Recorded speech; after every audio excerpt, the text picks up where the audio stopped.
Protest ġudizzjarju kontra l-Ministru Owen Bonnici wara l-ħatra ta' Norma Saliba bħala l-ewwel kap eżekuttiv taċ-ċentru tal-Ilsin Malti. Ħatra li saret mingħajr ma ħarġet sejħa pubblika l-applikazzjonijiet, mingħajr proċess tal-għażla biex jiġu żgurati l-kwalifiki u mingħajr ebda konsultazzjoni. Fil-waqt li kien biss wara l-ħruġ tal-avviż legali li l-membri tal-Kunsill saru jafu b'din il-ħatra permezz tal-midja soċjali. Dak kollu ġie żvelat permezz ta' stqarrija maħruġa mill-Kunsill Nazzjonali tal-Ilsin Malti fejn tħabbar li l-istess kunsill ressaq protest ġudizzjarju kontra l-Ministru Owen Bonnici.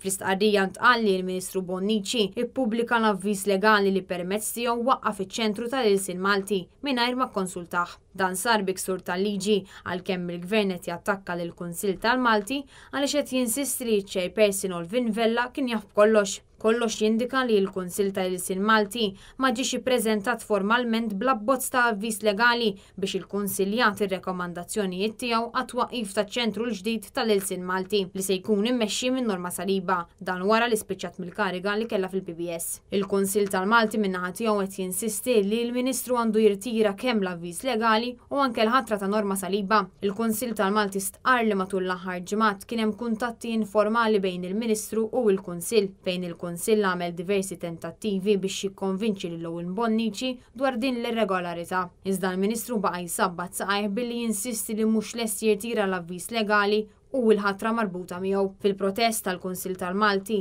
il-Ministru Bonnici qed jiġi mwissi li jekk ma jreġġax lura lill-legalità li wettaq fi żmien 10 ijiem mill-31 ta' Awwissu, jiġifieri sal-10 ta' Settembru ta' din is-sena, il-Kunsill tal-Malti se jkun qed jipproċedi kontrih bil-qorti.